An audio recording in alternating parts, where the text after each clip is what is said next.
Hi everyone, I'm Grace White along with Andy Kahn from Crime Stoppers here in the newsroom. Thanks for being with us. Oh, you betcha, my pleasure. We are talking about a cold case today from 1983, and we're hoping you at home or wherever you're watching can help us solve.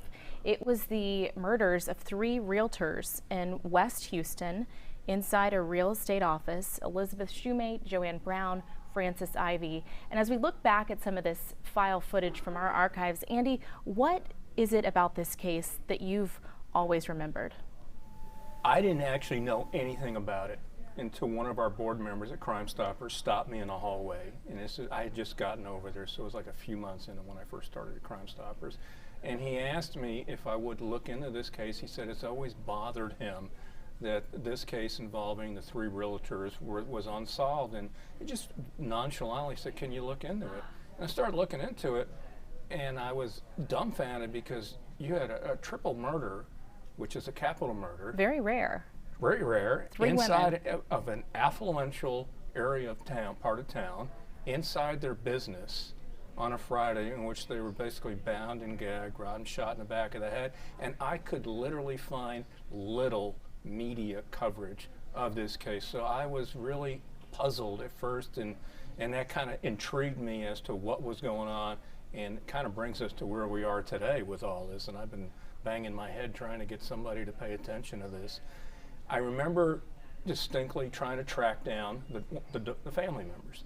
I was able to find Sarah Ivy, Frances's daughter. I was able to find her. I will never forget calling her on the phone.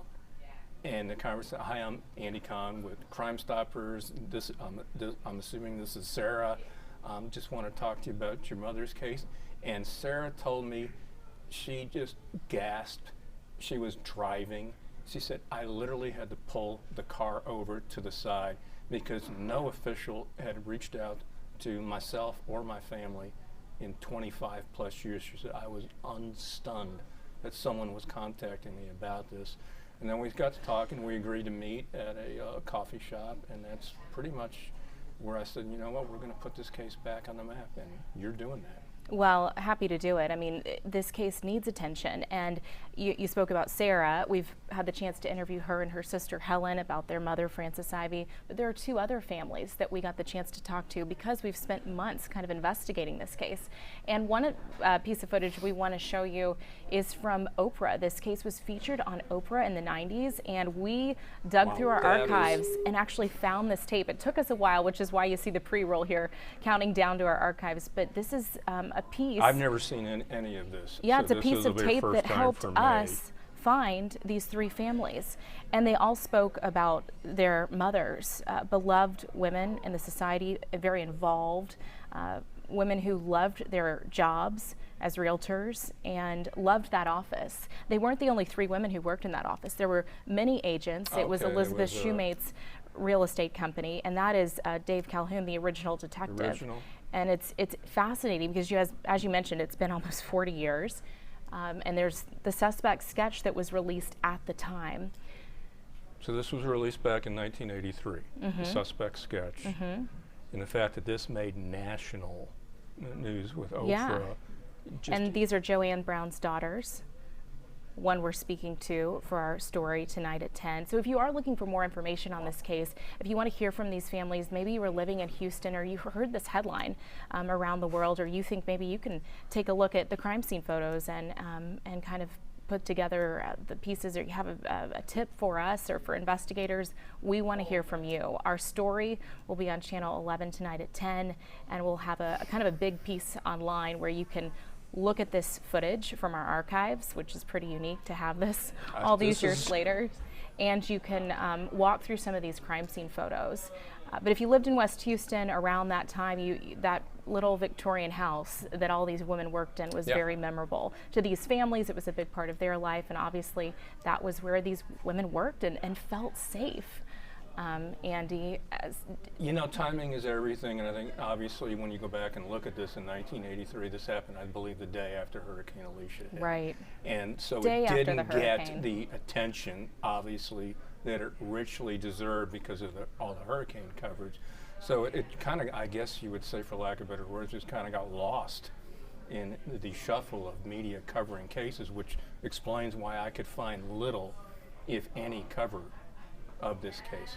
But when you think about it now, it's been 36 and a half years have gone by without any resolution, without any answers to a multitude of questions. And I can tell you from someone who's worked with homicide survivors for over 27 some odd years that grief has intensified when justice is lacking. And right now you got justice not just lacking for one family, not two families, but three families for over 3 decades, going on 4. It's time for someone to step up to the plate and kind of ease these families' pain, misery, and grief by giving the answers they so sorely deserve. Crime Stoppers still has an up to a $5,000 reward. And you're still taking tips on this? Yes, we are. Someone out there has to know something. You can't just go into a business on a Friday late afternoon and gun down 3 women in such a cold-blooded, horrific fashion, robbing them of their jewelry, and vanish into thin air without somebody knowing something. Yeah, and we've spoken to Houston police. They think this was not just one person that was involved in this. They say at least 2, but possibly more, which we know when there's more than one person involved, the greater the likelihood of somebody sharing information. Somebody had to, know something. I mean, they got away with, God knows how many $1,000s worth of jewelry as well. Yeah, and one other thing we're talking to Houston police about now is what kind of forensic testing can be done. The advances in DNA are incredible. And I want to, again, to kind of look back at the crime scene pictures, because they still have evidence from this crime scene, and they are looking right now and researching. We've confirmed with them that they think that could be the key to solving this case. Tips are good, they still want them, but they are also giving this a fresh look to see what kind of DNA testing can be done on items that were recovered from the crime scene. We'll get into that a little bit more in our story tonight at 10 if you're interested in the forensic side of things. But they are solving cold cases that are 30, 40 years old. You might be sitting at home thinking, no way, that's not possible. It is possible. We're seeing it happen. Well, we saw it happen in the California serial killer, the Golden Gate Killer as well. And you've seen stories where old cases are being resurrected. They're looking at them with fresh eyes, and they're finding, DNA that they can actually go back and look at. So what you're telling everybody here is there is something there that can be looked at, can be tested, that perhaps can be the clue to solving an over 36-year mystery and puzzle.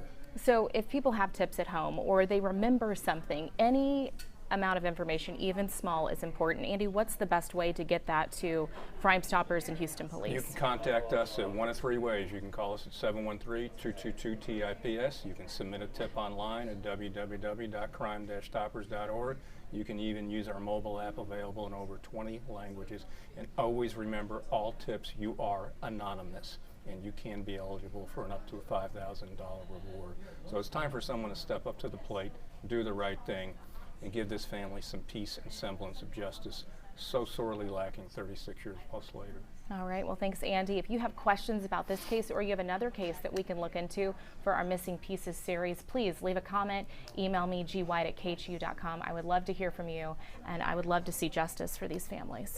This is one of those few cases that I don't think I will ever sit and rest on. I think it's galvanized myself, Crime Stoppers, and certainly now will galvanize the city of Houston. All right, we'll see you tonight at 10.